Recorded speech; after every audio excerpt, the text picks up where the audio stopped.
Okay, here is our first video lecture on formula mass and molecular mass.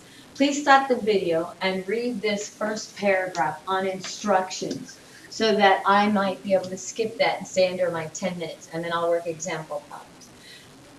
Okay, now that you've come back, you know the difference between a formula mass, which is an ionic compound, an example, sodium chloride, and a molecular mass, which would be an example of water. Ionic compounds start with metals, molecular compounds only contain nonmetals. So we already have the rule, so I'm just going to go ahead and do the first problem. So on example 1, I have the rule 1 says I write a compound formula first. So calcium phosphate is an ionic compound. I write Ca plus 2 for calcium. Phosphate tells me it has oxygen, so that's PO4 negative 3. And then I get rid of my plus and negative, and I cross them down. So I end up with Ca3 more than 1 phosphate, so I put it in parentheses 2.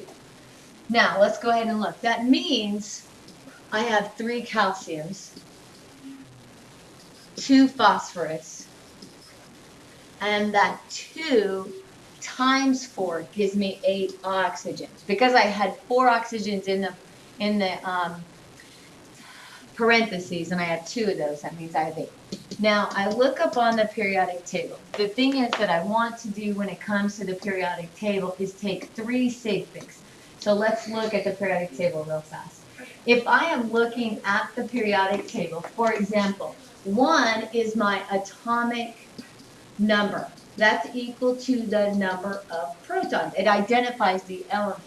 H is my symbol, and this is my atomic mass number, which is equal to the average atomic number, which is basically the number of protons and the number of neutrons. Now, because I want to be consistent, I want to take 3 sig figs off of the periodic table. So 1, 0, 0 I take. The 8 is going to cause the 1 to round up. So the average atomic mass for hydrogen I'm going to use is 1.01 AMUs. Now let's go ahead and do magnesium. Magnesium will be 24.3 because I just dropped the 1. And then one last one, let's look at, how about silver? Silver, that 8's going to cause the 7 to round up, and it's going to be 108 AMUs. Now, I only want 3 sig figs. Hydrogen had 3 decimal places, magnesium, and it ended up being 2 decimal places, and magnesium ended up being 1 decimal place, and no decimal place for silver. Okay, so now that I know how to get those periodic table, or the atomic mass off the periodic table, let's go back to this practice problem. Okay, so here we go. Calcium, when I look up on the periodic table, is 40.1 AMUs. Phosphorus is going to be 31.0 AMUs. And oxygen is 16 AMUs. Now, based on part 3, I've got to multiply those by the number of atoms. So 3 calciums, each one out of 40.1, is going to be added to 2 phosphorus, each out of 31, plus 8 oxygens at 16. When I do the math of that, I'm going to get 310 AMUs. Now, I'm going to do one more, and then I want you to try ammonium sulfate. Well, I write the formula for ammonium sulfate. NH4 plus 1 is ammonium. Sulfate is SO4 negative 2. Get rid of my plus and minus, cross down my 2. And ammonium sulfate is NH4, because I have 2, I put it in parentheses, SO4. Now, what does that mean? It means I have 2 nitrogens, and I have 8 hydrogens, because 2 times 4 is 8, 1 sulfur, and 4 oxygen. Step 2, I look on the periodic table to find the average atomic mass. Nitrogen is 14 AMUs. Hydrogen, each one is a 1.01 AMUs. Sulfur is a 32.1 AMUs. And each oxygen is 16. Step 3, I'm going to multiply those by the number of atoms. So 2 nitrogens at 14 is going to be added to 8 hydrogens at 1.01 is going to be added to a sulfur, which is added to 4 oxygens at 16. When I put that in my calculator, I get 132 AMUs. At any point, feel free to stop the video and try it on your own. All right, dichlorine, Cl2 O7. So I have 2 chlorines, 7 oxygens. Each chlorine is 35.5 AMUs, and each oxygen is 16 AMUs. Now, step 3 says I have to multiply it by the number of atoms. So I'm going to go ahead and set up my math, and I add them together or take care of the math, and that is 183 AMs. Now the last thing that we're going to talk about are hydrates, and they're not anything that's scary. In fact, it's not a big deal. Hydrate just means that I have water attached to a crystal or an ionic compound.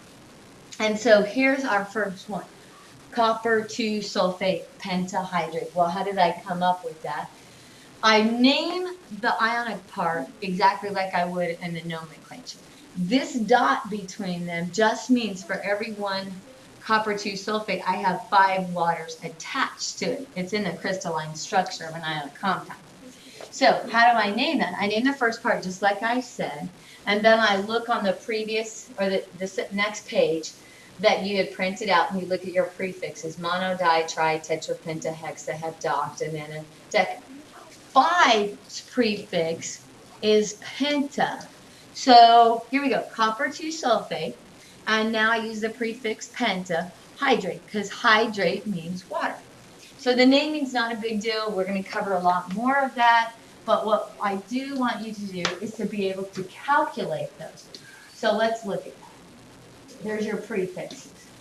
Now, in that copper 2 sulfate pentahydrate, I had 1 copper at 63.5. I had 1 sulfur at 32. I had 4 oxygens. Each one was 16, so that grand total 64. And I have 5 waters. Well, water, I think is easier if you just solve for the water and then multiply by the number.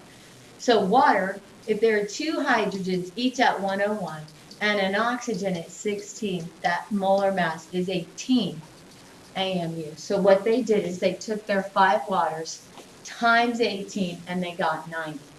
When they got done, that was a 249.6 or 250 AMUs. Watch those figures. All right, last problem. If you get it, shut it off and try it on your own. Barium plus 2, chlorate tells me it's chlorine with oxygens. And I put that together, the 2 goes down, 1. So that becomes barium, parentheses, ClO3, 2. The hydrate tells me there's water, so I do a dot. Hexa is how many? 6 waters attached. So let's go ahead and do that. That's 1 barium, 2 chlorines, 6 oxygens, because 2 times 3 is 6. And then just keep your water together, because I think it'll make your life easier. 6 water. So I look up on the periodic table, and I find that barium is 137. Each chlorine is 35.5. Oxygen is 16, and as we've already said, water is 18. Okay, step 3, let's put them together. 137 plus 2 times 35.5 for chlorine, plus 6 times 16 oxygens, plus 6 waters. And when I plug that all in, I should have got 412. All right, there's your 10-minute first video lecture.